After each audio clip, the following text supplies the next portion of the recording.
Si Jesus ay hindi kailanman inaalis ang kanyang tingin sa atin. Kung tayo man ay naliligaw, ang kanyang mga mata ay naghihintay pa rin, gaya ng ama sa talinghaga ng alibughang anak. Nakatanaw, umaasa, handang yumakap.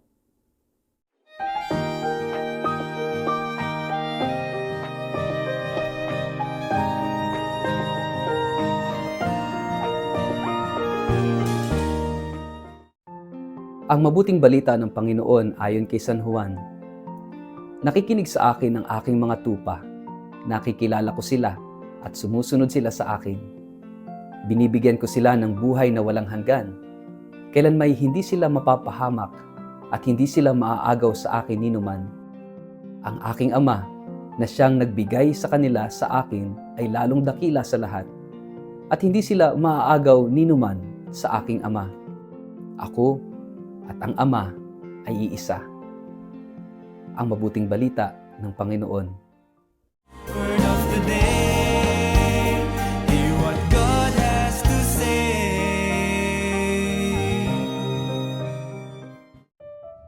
Mapagpalang araw po sa inyong lahat. Kumusta po kayo? Ang atin pong word of the day ay gaze.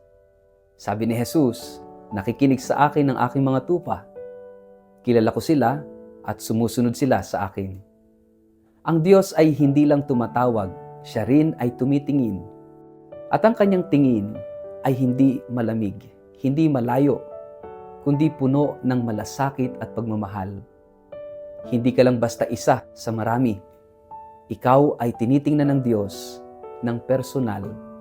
May pangalan, may kwento, at may halaga. Ito ang tingin ng pastol, tingin ng pagkilala at pagkalinga.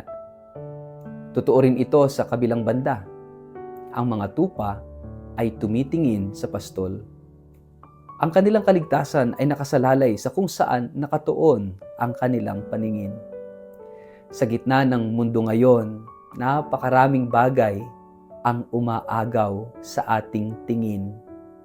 Mga alalahanin, tukso, ingay ng social media, at mga panlabas na tagumpay. Kung saan tayo nakatingin, doon tayo napupunta. Kung sa problema tayo laging nakatingin, lalalim ang ating takot at pangamba.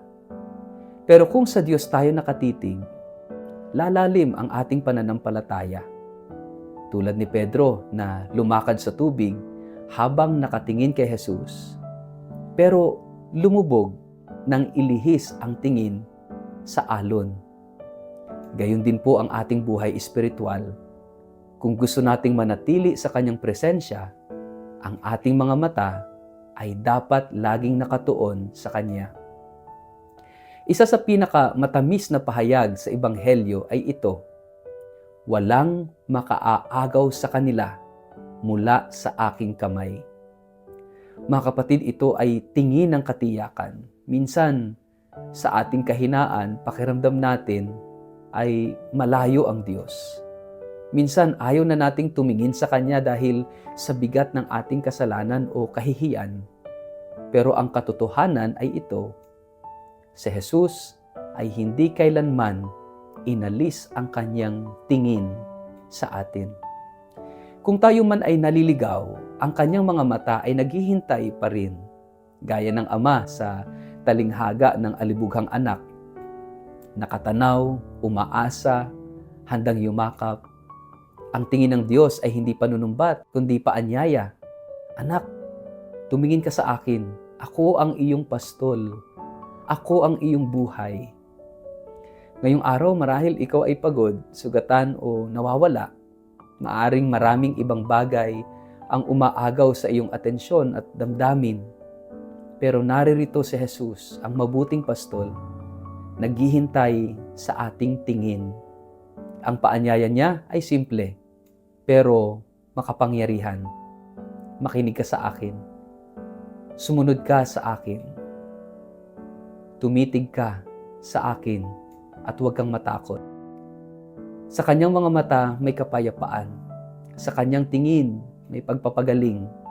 Sa kanyang presensya may katiyakang hindi tayo kailanman mawawala sa kamay ng Diyos.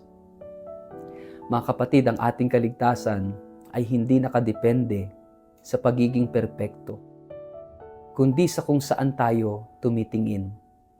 Kung si Jesus ang ating tinitingnan, siya rin ang ating patutunguhan. Tumingin tayo sa Kanya araw-araw at hayaan nating ang ating mga mata ay gabayan ng Kanyang mga mata.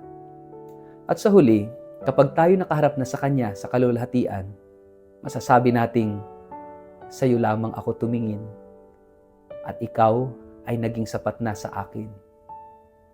Sa ngalan ng Ama at ng Anak at ng Espiritu Santo. Amen. Panginoong Jesus, mabuting pastol, maraming salamat po sa iyong tingin ng pag-ibig at katapatan.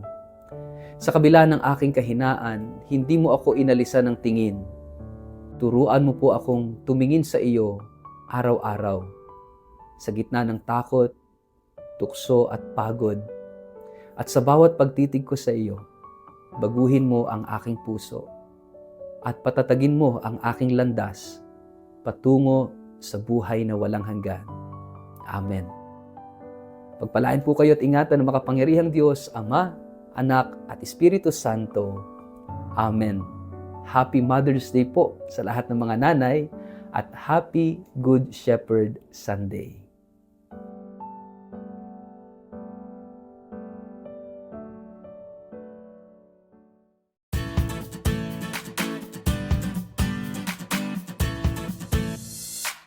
Mga minamahal kong kapatid sa pananampalataya, inaanyayahan ko po kayo sa isang biyayang paglalakbay ng pananampalataya, isang pilgrimage sa Eastern Europe na gaganapin mula October 4 hanggang October 21 sa taong ito, na sasaklaw sa 8 kahangahangang bansa, sa Switzerland, Liechtenstein, Germany, Austria, Czech Republic, Slovakia, Hungary at Poland.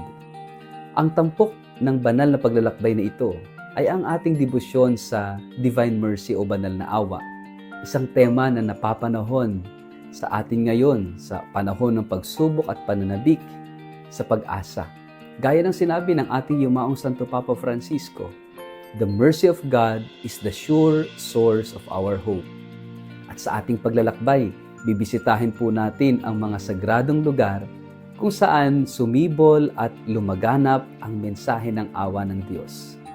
Bibigyan din natin ang Poland, ang bansang sinilangan ni Saint Faustina Kowalska at Saint John Paul II, mga tagapagdala ng mensahe ng banal na awa sa buong mundo.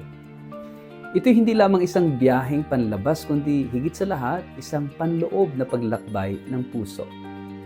Isang pagkakataong mapalalim ang ating pananampalataya. Maranasan ang kagandahan ng simbahang Katolika sa Europa at muling pag-alabin ang ating pag-asa. Para po sa mga interesadong sumama sa akin, maaaring makipag-ugnayan kay Toby sa numerong 0917-317-4536 o magpadala ng email sa inquiry@tobiahe.com. Magsama-sama po tayo sa isang paglalakbay ng panalangin, kultura at biyaya. Huwag palampasin ang pagkakataong ito na muling matuklasan ang Diyos na buhay, maawain at laging nag-aanyaya. Halina po kayo, maglakbay tayo kasama ang banal na awa, patungo sa mas matibay na pag-asa.